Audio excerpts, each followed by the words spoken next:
Jean-François, je me souviens, j'étais là quand j'ai annoncé qu'une première personne était vaccinée sur la planète pour un vaccin contre la COVID. Et là, on est rendu à 1 milliard quand même. Oui, c'était Mme Keenan le 8 décembre dernier au Royaume-Uni. C'était tout un événement à ce moment-là. Et là, 1 milliard, ça frappe l'imaginaire. On va prendre le temps de regarder la carte pour voir comment ça se déploie, parce qu'il y a des continents qui sont surreprésentés dans les chiffres de vaccination et d'autres qui sont sous-représentés. Dans le premier camp, il y a l'Amérique du Nord. On est environ 7,6 % de la population et une dose sur 4 a été administrée ici. Évidemment, les États-Unis y sont pour beaucoup.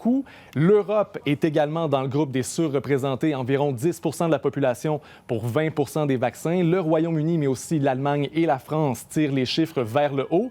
Et l'Amérique du Sud est également dans le camp des surreprésentés. Le Brésil a la part du lion, un peu plus de la moitié de la population et un peu plus de la moitié des vaccins également. Dans le camp des sous-représentés, il y a l'Asie. Évidemment, les deux pays les plus populeux du monde s'y trouvent, la Chine et l'Inde, environ 1,4 milliard de personnes par pays. Le continent représente 60 % de la population.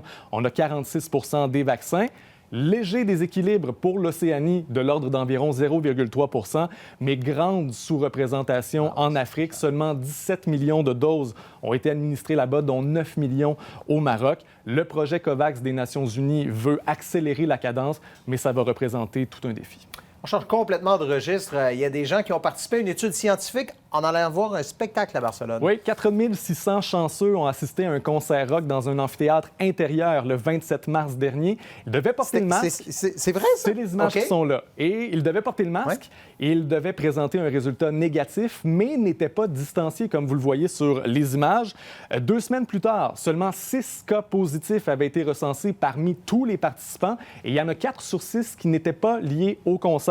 Donc, le médecin responsable de l'événement dit que si on a une bonne ventilation, si on porte des masques et si on a des résultats négatifs, on peut présenter des concerts intérieurs comme celui-là dans un environnement sécuritaire. Ça fait drôle de voir tous ces gens avec le masque, mais attention. Oui. Merci. Bonne soirée.